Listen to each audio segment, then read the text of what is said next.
Hello everyone, Stevie at worldoftrash.co.uk here. Welcome back to another edition of Trash Talk Wrestling.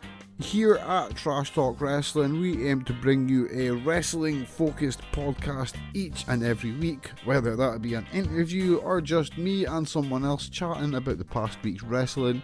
Of course, you can find all our podcasts on iTunes and any other good podcast service. So if this is your first time here at Trash Talk Wrestling, please go to our website www.worldoftrash.co.uk, click on that podcast tab and it will take you directly to our iTunes channel.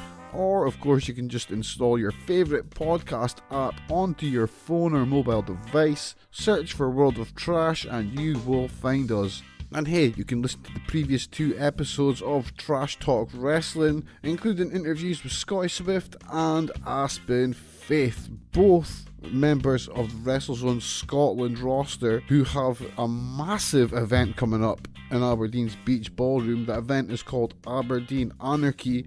In this week's podcast, I sit down and have a chat with an old friend of mine and someone who is a wrestler for WrestleZone and who will be competing in a 4-way ladder match at Aberdeen Anarchy. His name is Zach Dynamite. In the podcast, we talk about Zach's past in wrestling. We talk a lot about his views on wrestling, what he thinks wrestling should be, what he likes at the moment, what he doesn't like, his views on the current UK scene. We also get to hear the very serious story about the injuries that kept Zach out for almost 2 years. I mean, this is a really, really good story to listen to when it comes to wrestling and the dangers involved in wrestling. So for that alone, I would say get listening to this podcast. He obviously talks about Aberdeen Anarchy, so we break that down, we talk about that, and at the end he has got one funny story that I forgot all about. But that is enough from me. Well, I say that's enough from me. You have to remember to check out our sponsors, heelshirts.com. They have worldoftrash.co.uk t-shirts available. That is the Boo Club t-shirt. That is what I'm calling the design, as it is the Boo Club. If you want to be a member of the Boo Club or the worldoftrash.co.uk club, then head over to heelshirts.com and get yourself one of our shirts or one of their many wrestling related t-shirts. Without any further ado, let's get on with the interview. Take it away, Stevie. Hello everyone, Stevie here with another edition of Trash Talk Wrestling. This week, with me, I have the man who started training on the very same night as me. In my opinion, he's like the modern age HBK. Oh God. His name is Zach Dynamite. Yeah. Zach, how are you doing today? I'm alright, how are you? I'm quite alright. I'm alright. I won't go into my sleeping patterns. It's a bit funny, but yeah, I've finally woke up. Just for my own amusement, the rest of the podcast I'm going to call him Charles. Just okay. cause so Mr. Rockman, Charles. That'll be it. So that'll yeah. be that. If you hear Charles, that's me. If you hear me accidentally saying Daniel, that's him. Kayfabe. This podcast is going to be great. So yeah, basically we're here with Zach Dynamite. We're going to go through his history. We're going to talk about his past. We're going to have a little talk about the future. And we're going to talk about his upcoming Tri-Counties ladder match at Aberdeen Anarchy. Yeah, that's going to be fun. That's going to be fun. So let's see. It's been ages, and I pretty much say this on every podcast now. It's been ages since I've seen you. It's been ages since we've been talked. Tell me about your last year in wrestling. What have you been up to? The last year's been it's been pretty crazy because I only returned back in August, so about 9 months. 9 months came back to WrestleZone after 2 years off. So yeah, it's been pretty. It's been fun. Yeah. It's crazy though, because coming back after such a long hiatus. I mean, it was quite challenging. So how long was it you were actually off? 2 years. 2 years. Now, I mean, this is something I was wanting to talk about, and we can go into this before we start actually talking about wrestling, because this is actually a pretty serious topic. Yeah. And it's a topic that happens a lot in wrestling. But you never hear much about it. Yeah. And I mean, let's go a bit about the injury. What sort of injury did you sustain? Well, my last few months before the injury, I was pretty banged up anyway. Yeah. So I had a match with Alan Sterling, one of the wrestling shows. Came off the top rope with a crossbody and I hurt my knee pretty bad. So yeah, hurt my knee pretty bad. Went to the doctor, whatever, got checked out. Turns out all the ligaments in my knee were strained and very close to tearing completely. Oh.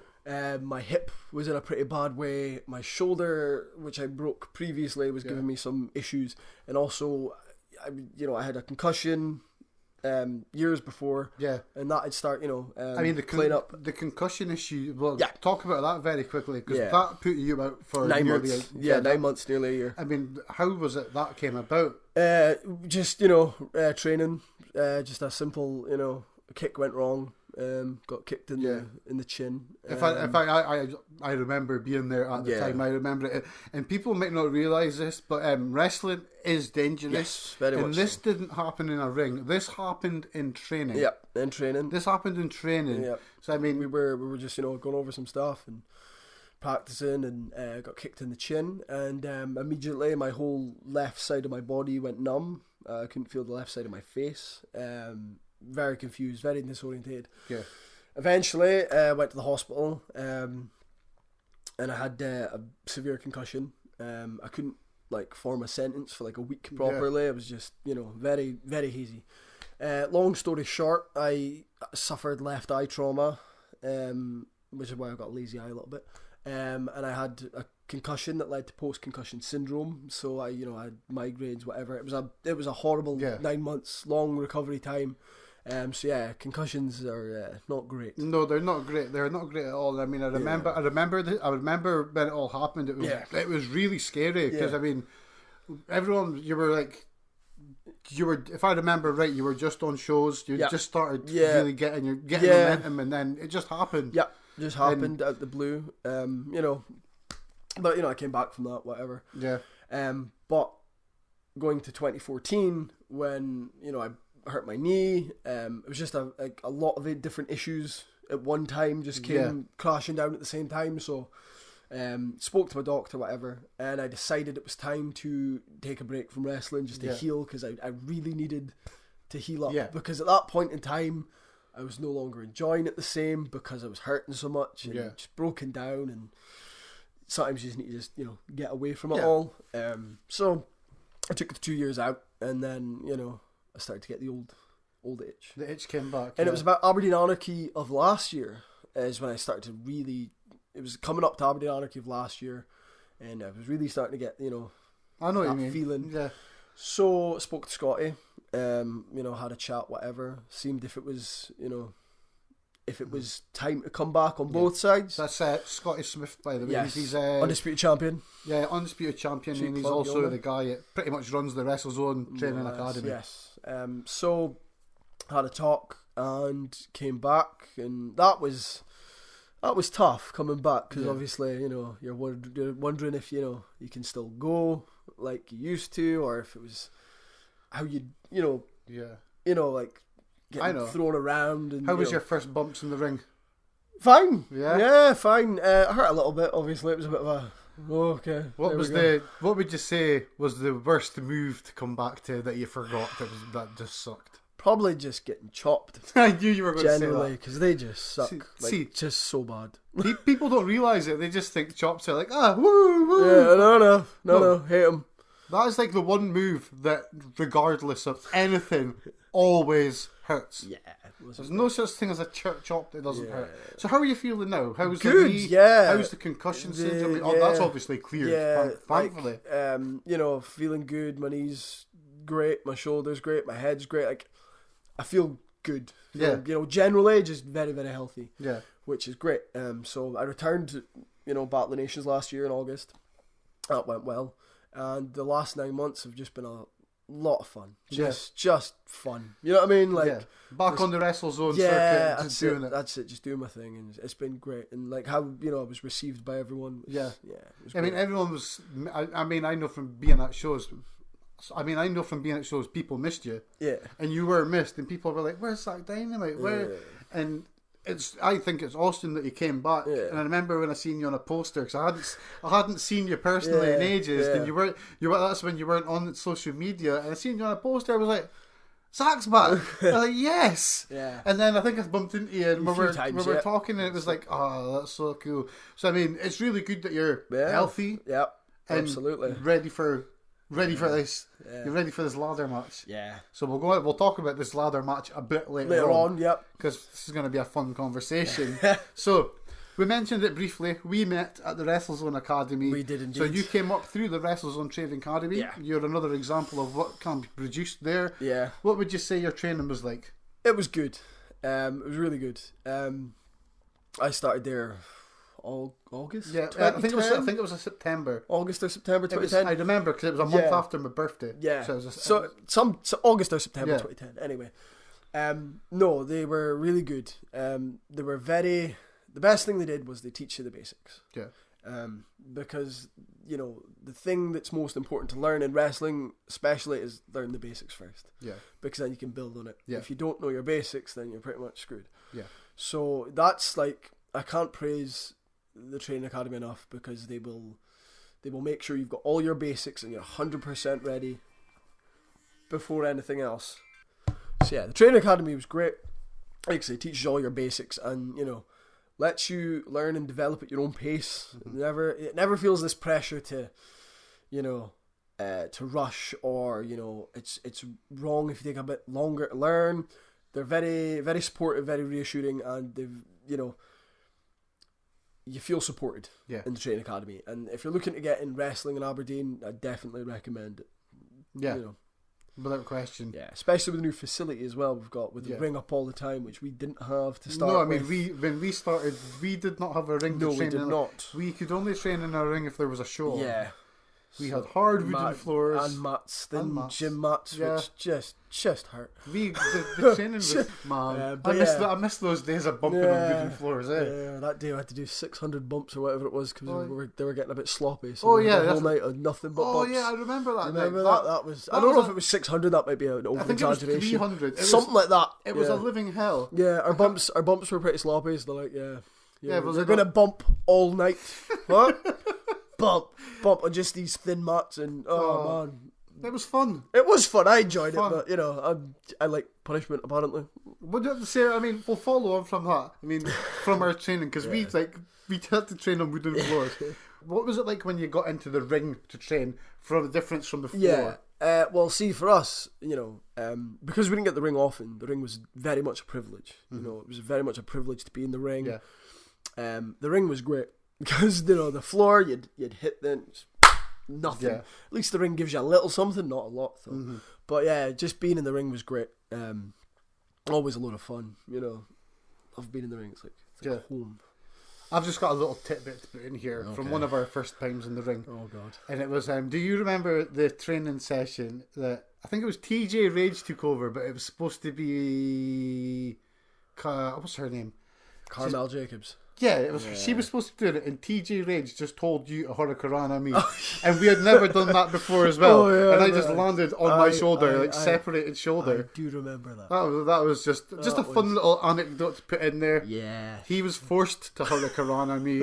I just was like, he's big and scary. I'm just going to do what he says. Yeah. And then we got into trouble for it. Yeah. I can safely say I can do a hurricanrana now, though. Can you? I can do a hurricanrana now, yes. Whether I could take a hurricanrana now is a list. Oh, man.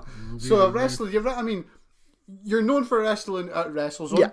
Yeah. Have you branched out yet? Or are you just... No, I haven't branched out yet. A big part of it is just being back. I've been back 9 months. I don't really consider that a very long time to be back, especially after the layoff. So wrestling and WrestleZone, but definitely the next 6 months to a year, very much looking to get my name out a little bit, maybe branching out a bit more, get experience working other wrestlers, other places, different crowds, which is always good, because we've got regulars in our crowd, so it's quite nice, if you get a different crowd that doesn't really know you, then it's much more...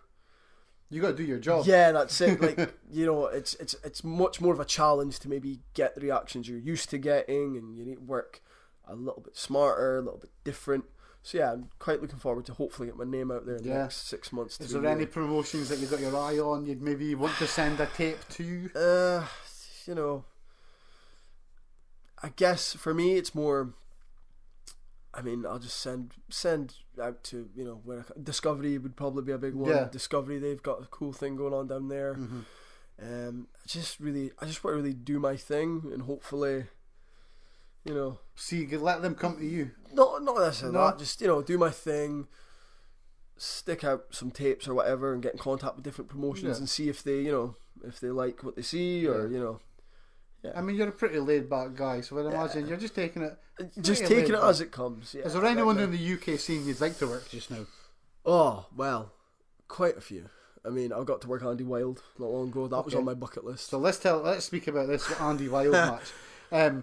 Andy Wilde, right? I remember he is like huge now. He is like one of the biggest guys there is, and we're not talking like big, morbidly obese. We're talking muscle. Like we're talking he is huge, like a bear. Yeah, like he is actually like a bear. So like, what was it like to work with Andy Wilde? Well, it was a lot of fun. I mean, Andy was always on my like bucket list of guys I want to work.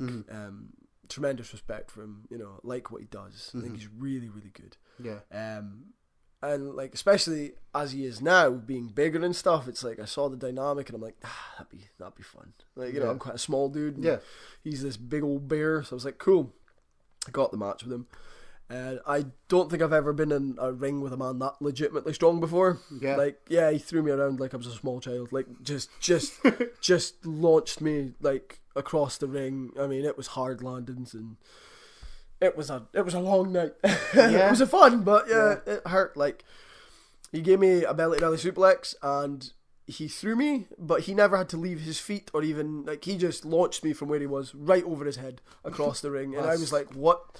That's scary. That's scary. That is scary. Like, I've been in the ring with Crusher Craig, and he's a strong dude. No, he's a strong dude, but Andy Wilde is just. If like you're saying, getting slammed by Andy Wilde would be harder than getting slammed by Crusher Craig. I don't know. So I've been slammed by Crusher Craig. Me too, and it hurts. It sucks ass. Yeah, it does.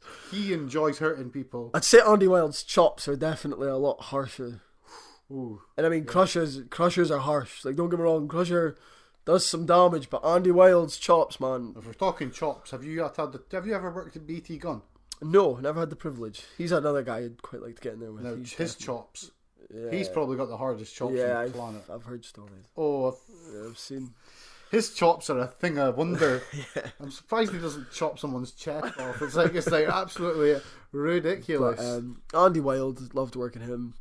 I'd love to get a one-on-one match, Bingo Balance. Okay. Definitely. I mean, we're going to tangle in this ladder match, but I would relish the opportunity to get one-on-one. Okay. That's actually a surprise to me. I thought you would have worked him already. Yeah, just our paths have never crossed until now. And, you know, so, you know, I'm getting to work him in the ladder match and get wrestle him, and that'll be great. But I'd love the opportunity to go one-on-one with him. Yeah, he's a very much underrated wrestler. Yes, a lot of people don't hear about him and stuff like that, but he is. Early on, when we had training sessions with Bingo Balance, I learned a lot from him. Very much so. He's just, you know, really laid back dude, but he knows what he's doing, and he's really underrated. He's really, really good. Oh, yeah. BT Gun, like to work him at some point. He's, you know, seen his stuff, and his character now seems to have developed really well. Love to get a chance to work Aspen Faith one-on-one again. Our paths haven't crossed in a while. Yeah, that's one I would like to see, because before you got injured, your paths were very nearly crossing, and it was getting really heated. Seemed that way, but you know, injuries, whatever. And it was a shame. So I mean, we'll kind of follow on with Aspen Faith, but this actually could lead to anyone. Let's say this ladder match was not happening at WrestleZone this year. Who would your target be? Would you be looking for would you be aiming for Scotty, or would you be looking to face someone else? It's a tough one. I mean, I love wrestling Scott. Our paths have crossed a few times, but I've loved it. And obviously everyone's got their eyes on the Disputed Championship, like everyone does. Yeah. Like, it's, you know. So yeah, I mean, I would have loved to win the Rumble, and I would have loved to face Scotty Swift for the Undisputed Championship. Didn't work out that way, but I'm sure our paths will cross again. So yeah, I mean, I guess if it wasn't in the ladder match this year, I would have loved to work Bingo one-on-one. Yeah, would that be that? That would have been one I would have really liked. Would you have been aiming for to steal that best opening match ever spot between Bingo and Xavier. They had a hell of a match. Yeah, that's a match. I'm not sure if that's actually available to watch online or not. I think it is. I think it might be. Yeah, if it is, check it out. Yeah, it's Bingo Balance versus Stevie Xavier. 2013. Yeah, Aberdeen Anarchy. Really good. Awesome. People have said it's the best opening match they've ever seen. Yeah, it was really good. It was a really good match. So, do you think you and Bingo would have a match that good? I'd certainly like to think so. Yeah. Yeah, I think we could. Yeah. Not saying we would, because you never know what happens. Yeah, but I believe we could do. Yeah. I believe we definitely could do. Awesome. Cool. So, what wrestling are you actually watching at the moment? Little bits and pieces of everything, really. Okay. I watch some stuff that's going on in Scotland. The American stuff like WWE. Some New Japan stuff. They got some really good stuff going on in there. Some Ring of Honor. Just bits and pieces. Yeah. I don't really watch one product. I just watch bits and pieces that either intrigue me as a fan or as a wrestler. It's stuff that catches my attention and stuff I think I can learn from, and just stuff that generally interests me in wrestling. So I don't sit and watch like Raw every week. I'll watch bits and pieces. Yeah. Raw's hard to watch now, even for me. I am blessed that I don't have to review Raw for the website. It's Kevin Anderson for worldtrash.co.uk. He does the Raw reviews. Yeah. I'm like falling asleep and watching Raw now. I love wrestling, but 3 hours every Monday is tough. It's too much. It's too much. Is what WWE show are you watching? More SmackDown. SmackDown, yeah. SmackDown or NXT. I do like NXT. I like the whole hour format. It's short, sweet, to the point. Some good action, some good segments. For me, that's a good wrestling TV show. Mm-hmm. It's dynamic, it's short, and it gets to the point. Yeah. Not this whole 3 hours and filled with segments and whatever have you, when it's just filler for the sake of being filler. Yeah. It's kind of like what we were talking about before the show. We were talking a bit about anime. Yeah. And in anime, series will go through points where they're just not doing anything. It's blatant filler, and you're like, well, what's the point of this? Yeah, going to Raw a few weeks ago, Gallows and Anderson, Enzo and Cass, like both tag teams, but for weeks upon weeks they were just facing off in tag matches all the time. It's like, but why?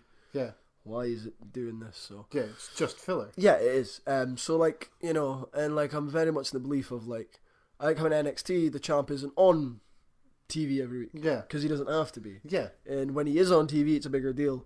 I get Raw, I don't know much about the whole, whatever the business side of what Raw's doing, but as a fan, it's just too long and too much for me personally. But, each to their own. Yeah. But I mean, I find Raw the same. Yeah. I watch SmackDown. Yeah.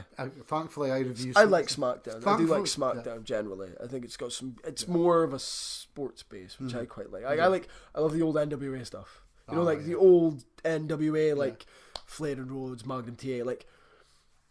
I like the whole sort of sporting aspect feel of it. The old school wrestling feel. It wasn't so. It wasn't so pro wrestling, but it was, if you get my meaning. It's a crazy thing. It's kind of funny because when you see your style as a wrestler, you are quite dynamic, you are quite flashy, but at the same time, you've got these hints of old school. Yeah. So would you say that you take a lot from the old school? Yeah, I mean, I love guys like Sting, Savage, Shawn Michaels, Barry Windham. Shawn Michaels? Yeah. You like Shawn Michaels? I do like Shawn Michaels. Barry Windham's great. Flair in his prime, late 80s Flair. I like the old school. I like the new school athleticism to it. New school, but the newer, this whole athletic style. But I also think there is a lot to be said for that old school.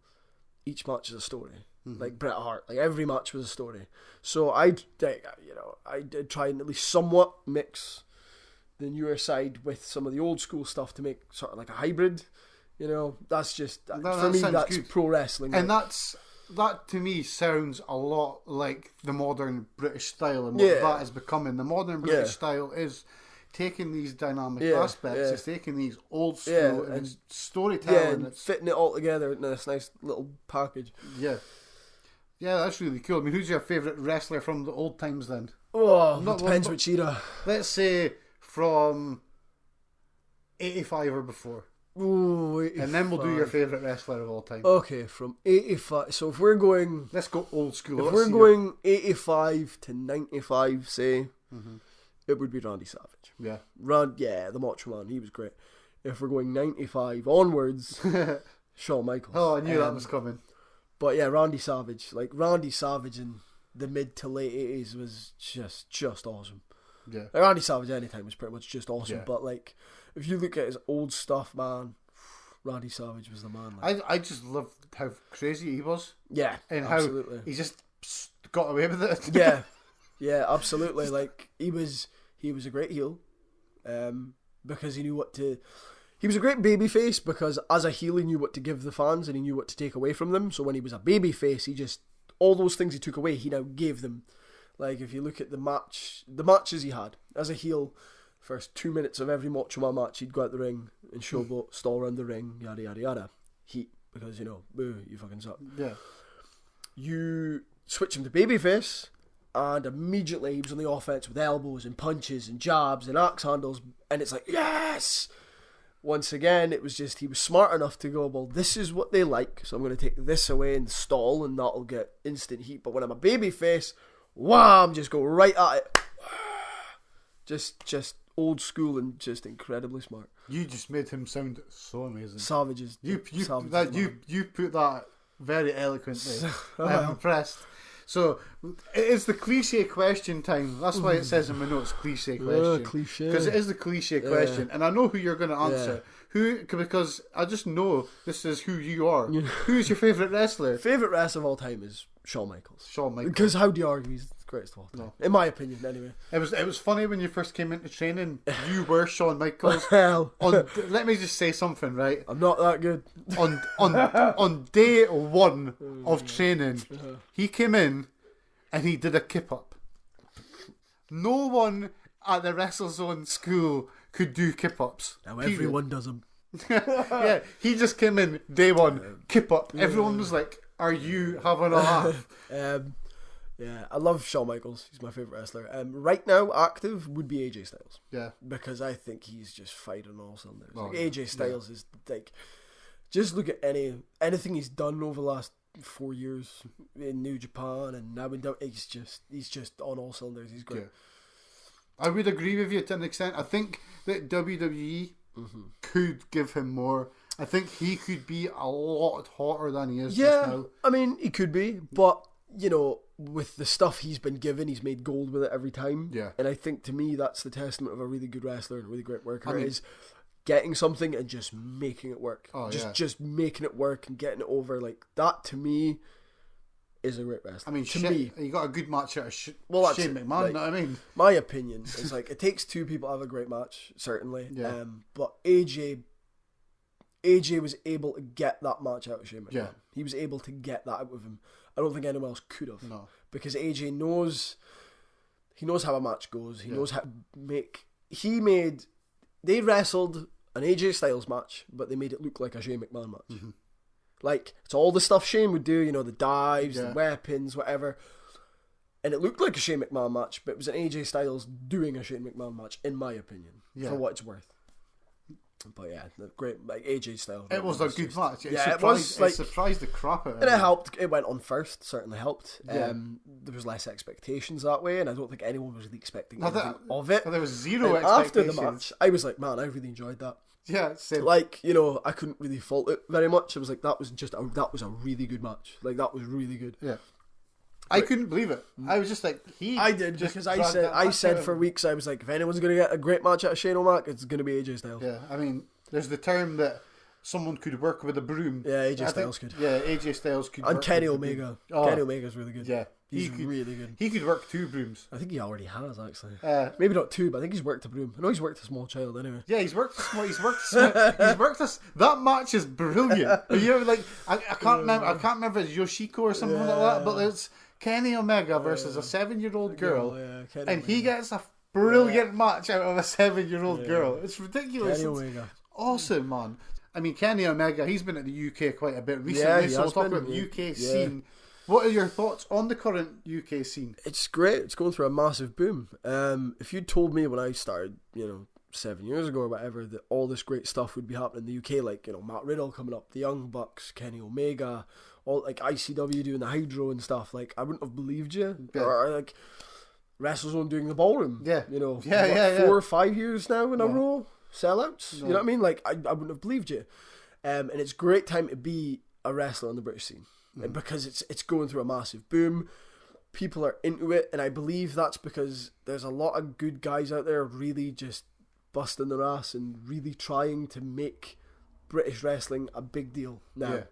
And, you know, wrestlers are taking themselves very seriously, and like how they look, how they wrestle.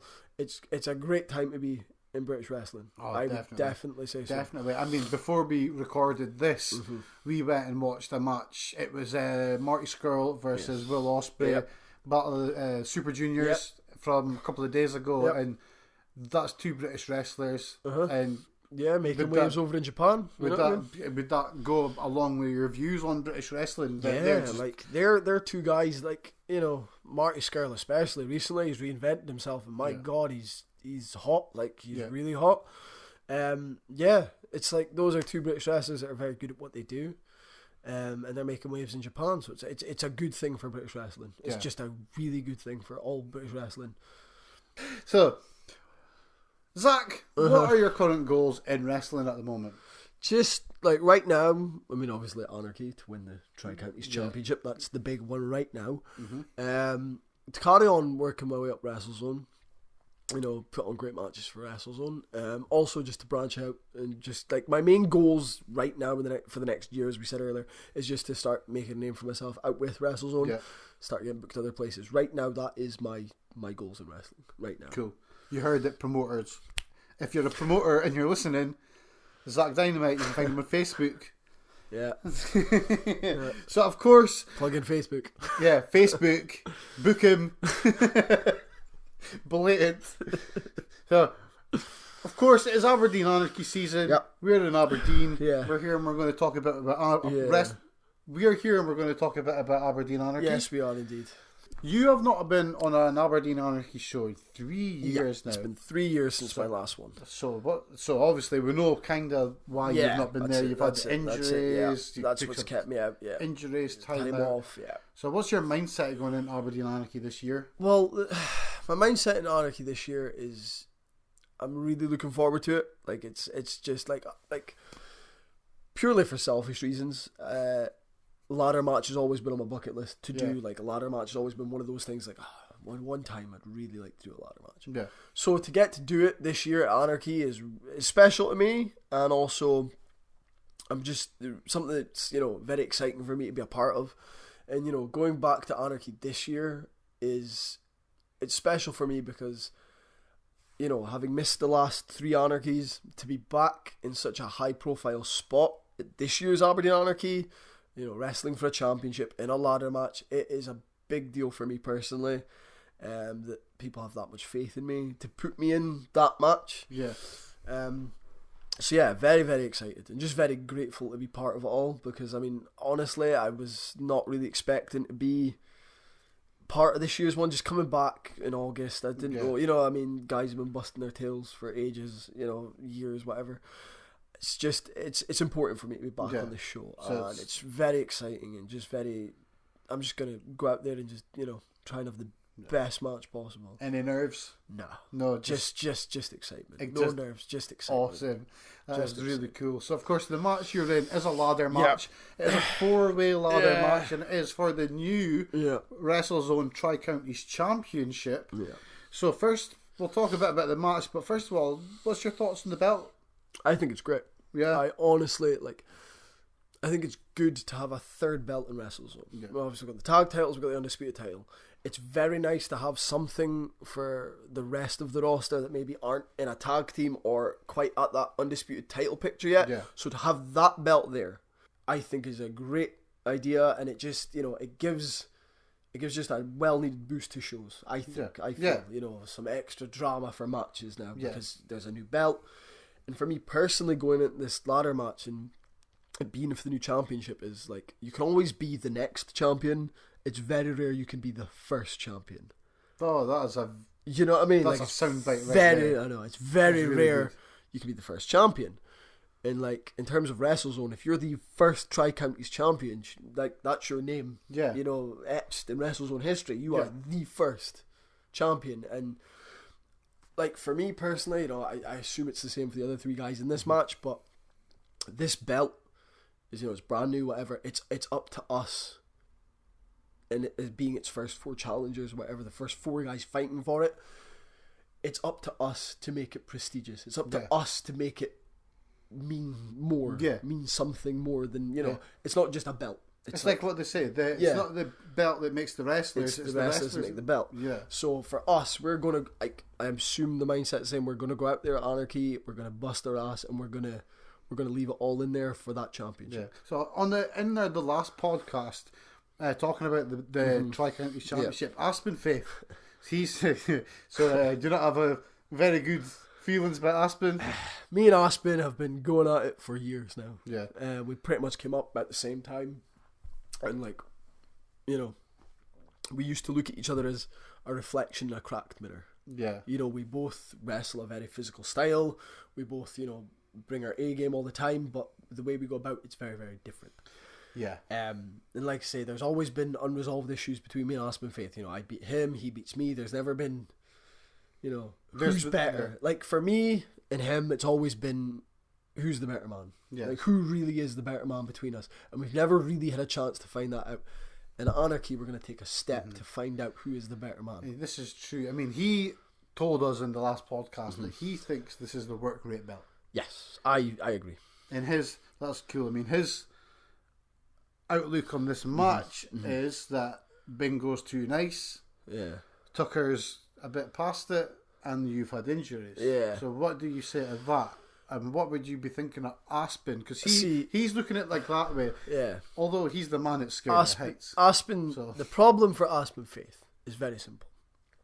He is overlooking Brian Tucker. He's overlooking me, and he's overlooking Bingo. Bingo Balance and Brian Tucker are both former Undisputed champions. Yeah. Brian Tucker is also a former tag team champion and a former Regal Rumble winner. And also, he got the win in the triple threat. Yeah. But he never beat me. Just saying. Brian Tucker's never beat me. So yeah, he's looking past Brian Tucker, and he's looking past Bingo Balance, and he's looking past me. And that's a dangerous move. Because, you know, all he's done is piss off the 3 other guys he's in the ring with. So if we can take out Aspen Faith, we'll take him out. And then the 3 of us will fight between the 3 of us, and may the best man win. But if he thinks that injuries are going to stop me winning the championship, he's dead wrong. Yeah. Because right now, nothing is going to stop me. Period. Yeah. I've said it, you know, in all my matches lately, it's not about being a nice guy. It's about being the champion. So if I need to, you know, smash these guys in the face with a ladder and take them all out, I'm going to do it. Yeah. Because it ain't about friendships or respect anymore. It is about the championship. So Aspen Faith had better watch his back. Yeah. And watch his mouth. Yeah. And that's something that he's good with. His mouth, yes. Yes, his mouth. I mean, that was his views on that. So it was good to get your kind of comeback to his thoughts that he's going to target the injuries, and he thinks that people's niceness is going to get in the way. And I think his own arrogance might be the one that stops him from winning the championship, personally. Continuing on, talking about the other people in the match, I mean, you've got Bingo and you've got Brian Tucker there. I mean, Brian Tucker's got ladder match experience. Yeah. I'm not sure if Bingo Balance has maybe got ladder match experience wrestling in Ireland. Yeah, I think he does. But I know for a fact that Brian Tucker has ladder match experience. So what are your thoughts on these other 2 men in the match? Bingo Balance is, you know, he's a notable high flyer, and he's very good at strikes. I think giving him a ladder is going to be pretty dangerous, because I think he's going to think of very creative ways to use it. So, you know, he's one to watch just for sheer, I think he's going to bring offense that we haven't imagined or seen. So if we can take him out early, great, because the longer he's in that match, I believe the more dangerous he will get. Yeah. Brian Tucker, I have respect for, but admittedly, I have more respect for since I've wrestled him this year. Myself and Brian Tucker had never really crossed paths much. Yeah. But you know, we fought at the Regal Rumble, went to double DQ, and then in West Hill, Brian Tucker earned my respect because we had a hell of a match for 10 minutes, and you know, unfortunately, time limit. Yeah. and you know he's got this new side of himself that he's brought out, and it's a side he'll need to win this ladder match. I mean, the new side of Brian Tucker, he came out. He came back to the WrestleZone at the last Aberdeen Anarchy, and he was a completely different person. The one thing I do want to say though is Brian Tucker is riding pretty high right now because of his win in Stonehaven. Okay. Yes, he got the win, but he's never beaten me. Okay, not once has Brian Tucker ever beaten me. So I'm just saying he can be. You know, he was talking about momentum earlier. He did a little promo and it was fine. He talked about momentum, great, but he's never beaten me. Yeah. I'm the man to beat in this ladder match because I'm the man who wants it most. I believe that. I believe in you. I mean, I believe in everyone in this match. This match is going to be great. Yeah. Hands down. I mean, I know Bingo, I know Aspen, I know Brian, and I know yourself. Yeah. And I've had experience in ring with every one of you. Yeah. I know what you can do. I know the potential of this match is off the scale. When you put a ladder in, it just adds another crazy dynamic to it. Well, the thing is, right, a lot of guys would fear a ladder match because they'd fear the added element of the ladder. I don't, because, you know, as we documented earlier, I've had my fair share of injuries, right, and I've come through it every time. So ladders don't scare me because I've been through the worst injuries and I've always come back no matter what. May have taken my time, but I always get back up. And I've not been part of Aberdeen Anarchy for 3 years. No one will do what I will do to win this match because I'm not afraid to throw myself and my body in danger to win this championship. They need to ask themselves if they're going to bring it like I'm going to bring it in order to win that championship. That's what they need to ask themselves. And I don't think they are, personally. Ooh, this is a match to watch. I am like, you've got me super hyped for this match now, Zach. Man, I don't think we can cover any more of that match without you absolutely going crazy and starting to smash up the studio. So let's move on to some other Aberdeen Anarchy stuff. Yes. Because there's been many Aberdeen Anarchies in the past. Yeah. Do you have any... What's your favourite moment from Aberdeen Anarchy in the past? Personally, I mean, like, it was one that didn't even involve me. It was just Hacksaw Jim Duggan being at Aberdeen Anarchy. Honestly, like, because he is such a good dude. Like, we met him. Yeah. Great guy. Funny. Total nice guy. Total sweetheart. Yeah. That was my favourite. Just him walking the ring. So it's like, you know what? He's a really nice guy. And, you know, normally when you meet some WWE guys or like they can be a bit. Yeah. But, you know, I mean, he was walking backstage with like Jack Daniels in his hand. Hacksaw, you know, was brilliant. 2 minutes before his match. Just, you know what I mean? It's like, where's Hacksaw? Oh, there he is. His match is in 5 minutes and he's still wearing his suit. Okay. Good times. good times. And I wasn't even part of that match, but yeah. Hacksaw was brilliant. But we talked about. I think we talked about Hacksaw with Scott on the podcast before. Uncle Jim, total great guy. I mean, like, honestly, like, he was just a total nice guy, totally approachable. You know, I was intimidated because, you know, he's been in WWE. You know, I mean, he's a legend. He's Hacksaw Jim Duggan, for God's sake. But no, total nice guy. You know, I mean, like, nice guy. You know, afterwards when we, you know, had the meal at Jimmy Chung's or whatever, and then he's driving past in his car and he goes, oh, halfway down the tremendous. Yeah. Oh, great guy. It's been, obviously it's been 3 years since you've been in Aberdeen Anarchy. Tell us a bit about your other Aberdeen Anarchy experiences. My first one, it was me and Damien. That was a fun match. Yeah. You know, it was a fun match. It was pretty good. Damien's really underrated, if you ask me. Damien is a guy that I got the pleasure of working with, wrestling with for 9 months straight, more or less. You know, big, massive feud. I learned a lot from him though. Yeah. Like just he's incredibly underrated. He's another guy that if I could work in the next 6 months to a year, he's definitely on the list. He brought out the best in me, I'd like to think. And he was very pivotal. Like, he came at a pivotal time of my development as a pro wrestler.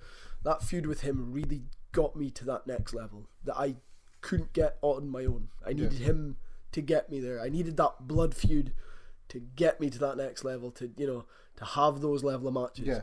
So, you know, he was my first one. That was great. That was like the first time we walked out in front of that, you know. I mean, because, you know, I was a fan of wrestling, and if you told me I'd wrestling in a ballroom in front of 1,300 people or whatever it was, it's insane. Like, because in my mind, I'm a pro wrestler. Like, I'm now in front of all these people on a centerpiece show for our company. It was a huge deal, especially that first year for all of us. Like, you were part of it. Like, it was a huge deal for like just being on that card. It didn't matter where you were, opener, middle, closing. It didn't matter. Hell, I was part of that card, and that was a big deal. Hell, I was playing the music. Yeah, I felt important. Yeah, that's what I'm saying. Like, it was just such an awesome feeling. The next year after that, I wrestled James Midas. Okay, not heard from him in a while. No. And I also managed Ross McTavish that year against Alan Sterling. Oh, that is correct, yeah. Hit them both with a frog's bladder. That was good. But yeah, this is the first year, though, I'm like, it's, wrestling for a championship for me is a big deal. Like, it's, it's Anarchy, we're wrestling for a championship. It's a marquee match. Oh, this one's going to be the best one. Yeah. Feeling it in the bones. You're pumped. Oh god, you're pumped. You're going to do this. But like, just everything going on in wrestling right now, I really believe this could be the best Anarchy yet. I really do. Yeah. Like, I think Scott and Sean are going to have a tremendous main event. Honestly, I really do. Sean, like him or not, is fighting on all cylinders right now. He really is. Sean Johnson, he's totally firing on all cylinders. Scotty Swift, been undisputed champion for ages. Yeah, I mean, he had that little break in between. But I mean, he's been the guy for a long time. And I mean, he had to beat he had to beat Joe Coffey for that. That's right. And Joe Coffey's no slouch. I mean, me and Scott on his podcast, we think he's one of the next people to go to WWE. Joe Coffey's he's great. Joe Coffey's great. He's and his got brother, star the both of them. Yeah. Him and Marcus, brilliant. You got Luke King Sharp and Hornswoggle. That's gonna be something. That'd be fun. It's like Luke King Sharp is gonna be a big man in the match for once. That's gonna be mental. I mean, Sami Zayn issued a challenge to Melina. Oh, yeah, we've got to hear back from that. Sterling Oil issued a challenge to the Rejected for the tag team championship. So the card is stacking up. Yeah, I mean, like, I think it's gonna be the best one yet.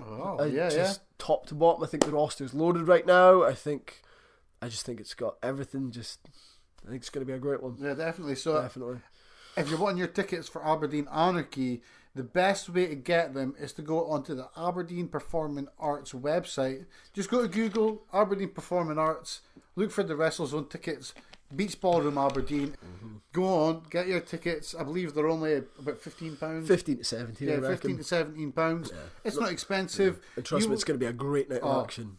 Big Quiche. Oh, of course, Rikishi. Yeah. Who's Rikishi? Has he got a part? Has he got an opponent? I'm not sure. I don't think so yet. Do we know who is getting ass-faced, stink-faced yet? Ass-faced. Well, I don't know who's getting ass-faced. Who's getting ass-faced? But it's going to be great. Big Quiche. Quiche, man. Yeah. Quiche. It's Uso's dad. Okay, well, that's it. Yeah. Uso. We say Us, yeah. So, before we finish, do you have any funny stories from Aberdeen Anarchy or just funny stories from wrestling in general? Because I've asked this question to a few people, and it's like, well, we can't really tell the stories. We can't tell them. So if you just get any funny stories from the one that pops to mind is you were there. You had an air pistol that you bought, and like it was some back town. What town was it? Arbroath. There was a gun shop in Arbroath. There was a gun shop in Arbroath. So random Charles Rockman decided to buy an air gun. So that was fine. I'm seriously not crazy. It was me, Mr. P, random Charles Rockman. Who was the other one? Oh yeah, it was just the three of us. We're driving down the road to Arbroath, and it's winter, I believe. Yeah. Winter. And then the car, the tyre, I'm pretty sure it was the tyre got punctured or whatever. Something like that, anyway. So I had to stop. So Mr. P is out there, fixing the tyre or whatever. I need to take a leak. So I go take a leak in the bushes. Charles Rockman's firing an air gun into nothingness in the middle of nowhere. And Mr. P's, fixed the car or whatever. I'm pretty sure it was the car broke down. But then he decided it would probably be a good idea to change in his suit. Yeah. Right then and there in the middle of the road. So so just think, right? We're on a road. I forgot all about it. We're on a road on the way back from Arbroath, just one of these roads. The car is driving past, and there's me taking a leak. There's Steve shooting a gun, and there's Mr. P getting changed into a suit. And we're just like, wow, we really hope the cops don't pull us now because, this is going to be tough to explain. Oh my god, I totally forgot about that. There was literally cars driving past, lights on and everything. Yeah. I'm sitting there. I was like shooting at a tree. I'm like shooting a gun, and it didn't even look like a toy gun. It was like a proper metal air pistol. I'm sitting shooting this thing into a tree. Like, you're pissing. Dave's getting changed in the middle of the road. Just like, and then we decided to all hop back in the car and drive like nothing happened. It was really good. Also, the guy that sold you the gun in our booth, he was a right dodger. Oh, he was mental. Got that gun shop in our booth was brilliant. Nuts. Like, I was like, I'm just gonna go to the show. This is some of the things that you get to experience if you're wrestling about for small companies. Yeah. You can find random gun shops in small backwater towns, and they'll just sell you air pistols. We love Arbroath, by the way. Yeah, Arbroath was and it was really good. If I remember right, where the venue was just smelled like smoked fish. Yeah, it did. It was amazing, and it was a really nice chipper. Anyway, Zach, it has been an absolute pleasure talking to you. Pleasure's all mine, mate. It's quite alright. Get a plug Anarchy, my Facebook page. Get your Facebook page plugged. Follow Zach Dynamite on Facebook. Exactly. Get your tickets for Aberdeen Anarchy bought. worldoftrash.co.uk. We want wrestling. Oh, exactly. Thank you for the plug. That's all He's right. got the plugs. That's what happens when you give people t-shirts. They plug your website. Thank you very much, Daniel. And I'll be back with another podcast next week. So there you go, everyone. That was our interview with Zach Dynamite. He had a lot to say, and hopefully in the future we will have Zach back on the show, not to talk about any sort of event, but just to talk wrestling, because my god, that boy can talk. We just send our thanks to Zach and of course Aspen and Scotty Swift, who have both gave us their time in the last few weeks to help us put this podcast together, because it would be nothing unless we could get other people on to talk wrestling. Hopefully you enjoyed the show. If you are one of the people that listen to the shorter version of this where we just talked about Aberdeen Anarchy, please be aware that there is a longer version of this podcast, which you may know but because you've just listened to it.